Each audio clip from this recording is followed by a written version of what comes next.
One of the things I love to do with Dion is just try to figure out how his brain works because it is very unique and very powerful. He's the best teacher that I know. And he brought up a question to me earlier about lies that we actually believe. And I have no idea where this conversation is going, but he's told me he has a list. So we're going to have him rattle off and let me react to each and every one of them. All righty, buddy, Dion, that's a high bar, Mr. Teacher. What are lies that we believe? So I have a list, and I was going to save the best one for last, but I'm going to start with it so that you can understand where I was thinking when I said I'd like to do a video on the lies we believe. Okay. So we don't believe this one, but so many people do. We hear it all the time. Rich people are just lucky. Yes. I've been accused of being lucky, and nothing pisses me off more than being called lucky. I figured that was something you could relate to. And there are people who believe that. There's no argument that will change their mind. You can quote the Dave Ramsey study or the Millionaire Next Door study that both showed about 88% of millionaires are self-made or inherited less than $500,000, made less than six figures. I mean, there was a ton of data on that. But it's really funny. If you talk to successful people, there is elements of luck in their story, but it's usually not what made them rich. It's either what got them started, really bad luck. Their situation got so bad, they lost 90% of their net or 80% of their net worth from stocks, or they went through a divorce and found out about debt. Something changed. They got laid off. So that luck happened.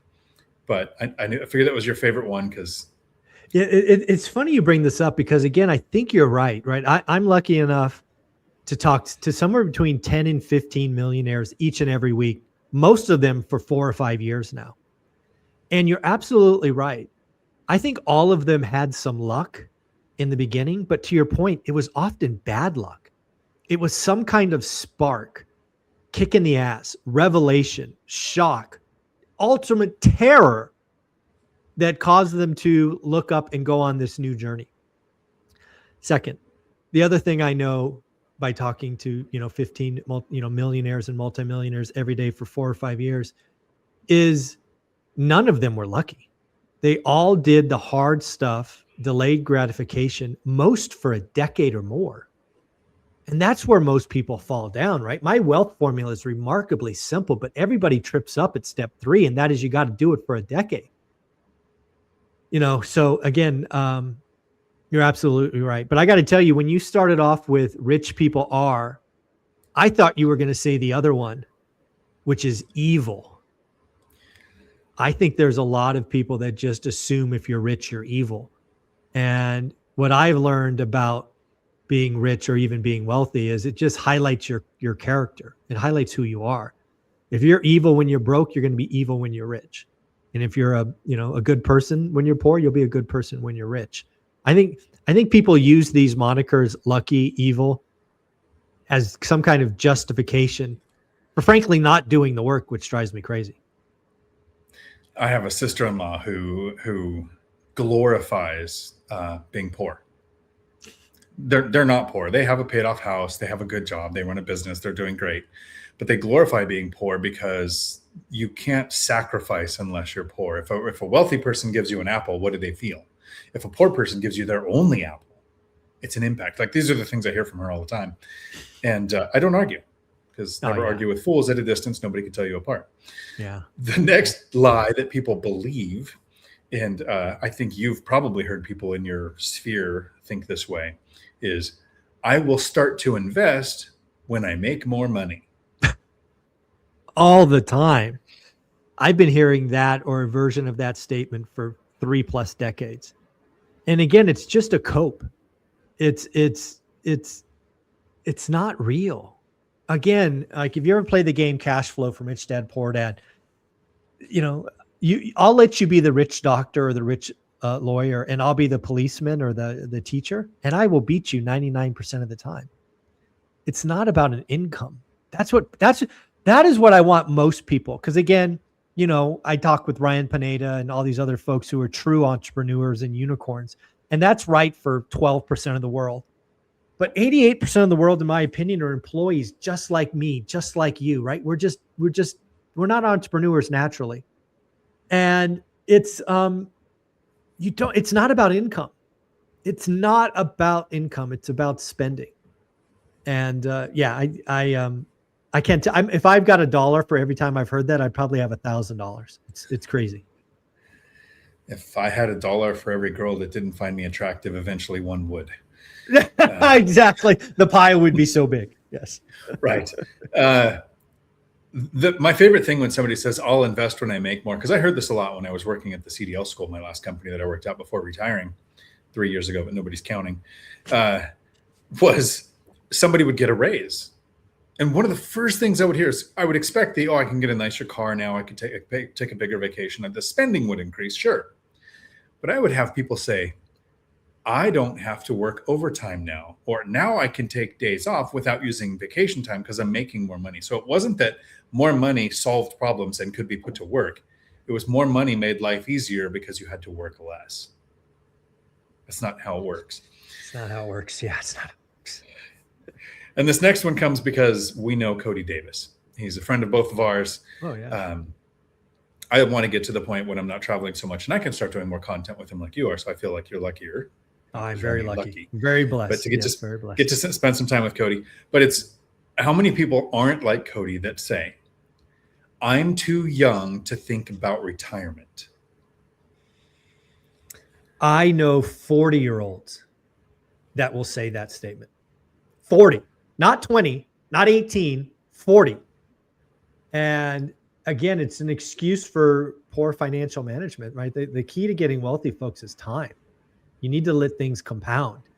And, that's why we have some scary stats. You saw my presentation at Bigger Pockets. It's a presentation I gave 3 times last year. I was so proud of.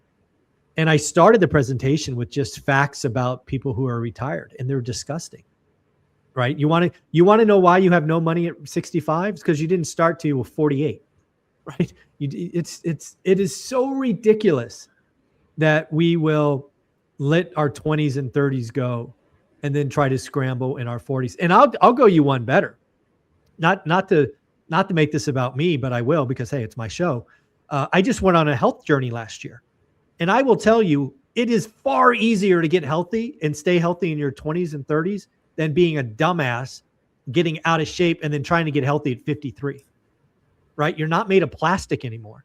So the decisions we make in our 20s compound. So if you make stupid decisions and you say things like, I'm too young to think about retirement, or I'm too young, I can eat burgers and ice cream and, not gain weight at, 22. Yeah, just keep doing that, schmuck. I'll tell you how that ends. I actually don't say this in many videos. I enjoy the fact that I'm not in shape. I usually had jobs, military and law enforcement and loss prevention, where I had to be in shape. And I kind of enjoy that I don't have to be in shape for work now. Just remember, round is a shape. Round is a shape. It is a shape. I do need to work out so I can live long enough to enjoy this financial freedom that I've attained. But bingo. Let's get that. It's also just not just because this is important to me. It's not about length of life. It's quality of life. Right. Right. Yes. That's the key. That's where health comes in. Yes. Sorry. Digress. That's so. And I've watched a few of your live streams where you mentioned, here's some retirement stats that should piss you off, and they do. But the one that really stands out to me is 48% of Americans between the age of 55 and 65 have zero saved for retirement. And that comes from thinking, I'm too young to think about retirement. I didn't start till I was 40. I tried for a pension twice. Both of them got taken away due to things outside of my control. And at 40, I decided to make my own pension. Yeah. I've got a ton of friends who were 40 when I was, who are still working and still have a decade to go. They probably have multiple decades to go, if we want to be honest with each other. Yeah, probably. Yeah, they're 65 minimum. Yeah, they're going to have to work a lot longer. That's the problem. And they will have the excuse, I love my job. I need something to do. And my favorite one was my friend's wife who piped in. My friend turns 55 in a few years and he'll have a pension. He's a heavy equipment operator. So at 55, he could start his pension.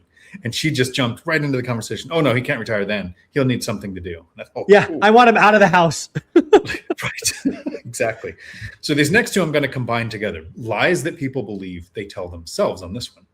Okay. I will jump in and invest When home prices come down or when interest rates come down?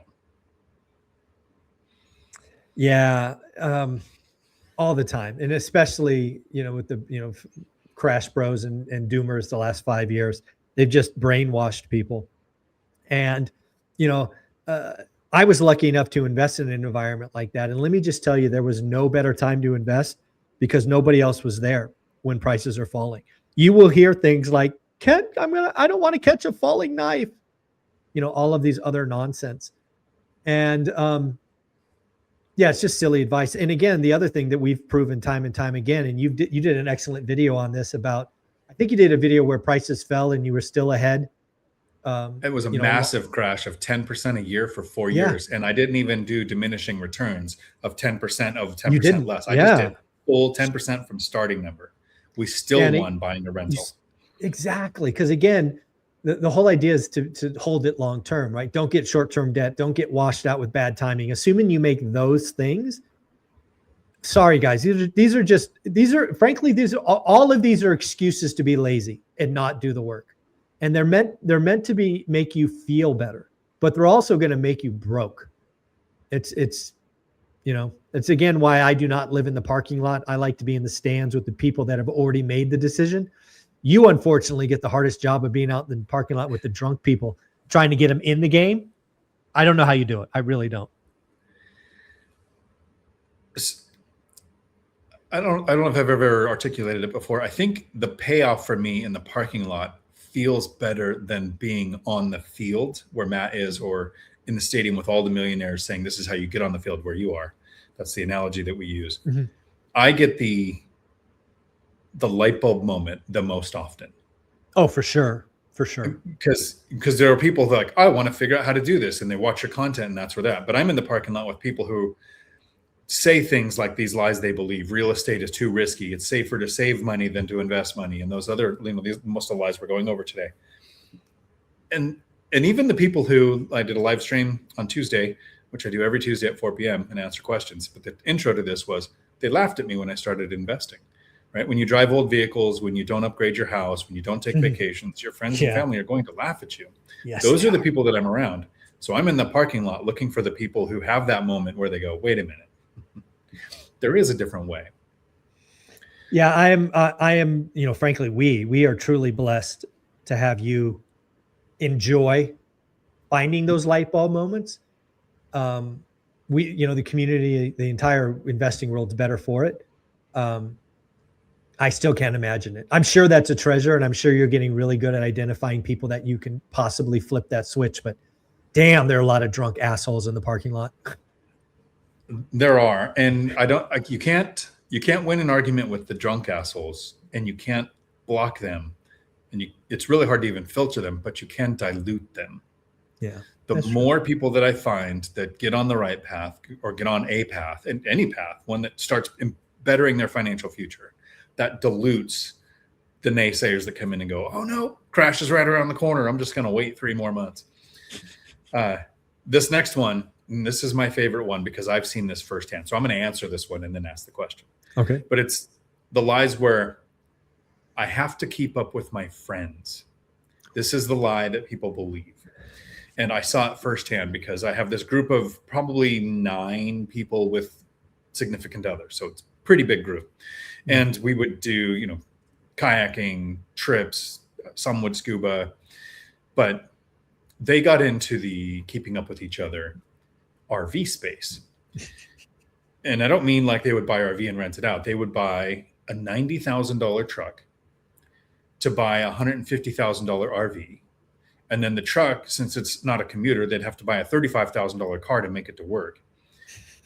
But it didn't start that way. It started with a $70,000, $110,000. And then the next person is, oh, I know that's nice, but do you see my better, bigger version? That one's tail hitch, and mine's a 5th wheel. So I've got in a bedroom and just watched it balloon and balloon and balloon. And then they party a lot. So every weekend is prep and pack for an entire weekend trip, secure the weekend, which you wouldn't have to spend money, but now they're spending on park space to take their RVs to.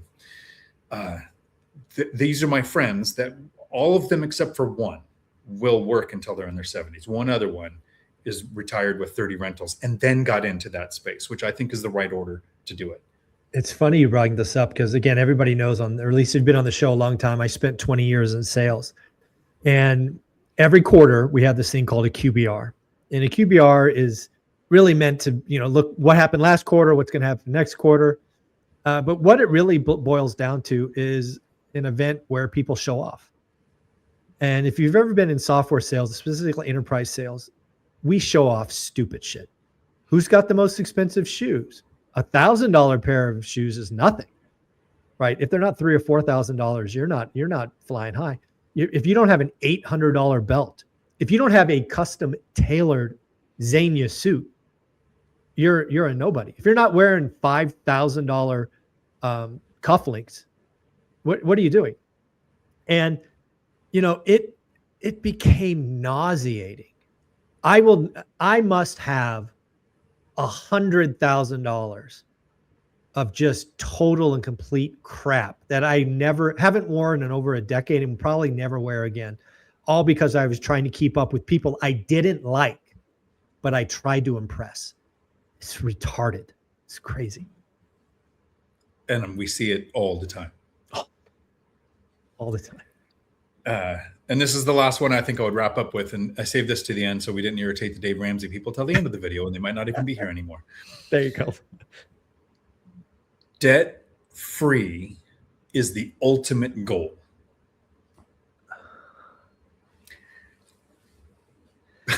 It's a goal.